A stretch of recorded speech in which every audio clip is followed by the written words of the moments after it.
મુંજાસર પ્રાથમિક શાળાને લગત અમને ટીપીઓ શ્રી દ્વારા પ્રાથમિક તપાસ અહેવાલ મળેલો છે. 10 વિદ્યાર્થી મિત્રોએ શાર્પરના બ્લેડથી પોતાના હાથ ઉપર કાપા મારવાની એક્ટિવિટી કરેલી છે. આ બાબતે કોઈ ક્રિમિનલ સાઇડ નહીં, બટ વિદ્યાર્થીના બિહેવિયરને લગત બાબત હોય એવું પ્રાથમિક દ્રષ્ટિએ જણાઈ આવે છે. અમે વિદ્યાર્થીઓ સાથે બી મળશું, કાઉન્સેલિંગ કરશું, શિક્ષકની સાથે પણ ચર્ચા કરશું, પેરેન્ટ્સની સાથે બી ચર્ચા કરશું અને ખરેખર વાસ્તવિક રીતે વિદ્યાર્થીએ કયા સંજોગોમાં અને કઈ રીતે આવું કૃત્ય કરેલ છે એ જાણીશું અને કોઈ કક્ષાએ આમાં એવી બેદરકારી ધ્યાન ઉપર આવશે તો પછી શિક્ષાત્મક કાર્યવાહી કરશું. પોલીસ તપાસમાં 20 જેટલા બાળકો સામે આવ્યા છે.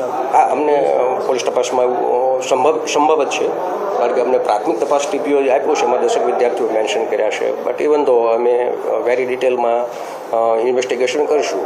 20 વિદ્યાર્થીઓ હોય, 25 વિદ્યાર્થીઓ હોય, પણ ઘટના કઈ રીતે અને કેવા સંજોગોમાં બની અને વિદ્યાર્થીઓ આવું કરવા માટે કઈ રીતે પ્રેરાયા એ સૌથી ઇમ્પોર્ટન્ટ વસ્તુ છે. ગઈકાલે ફરિયાદ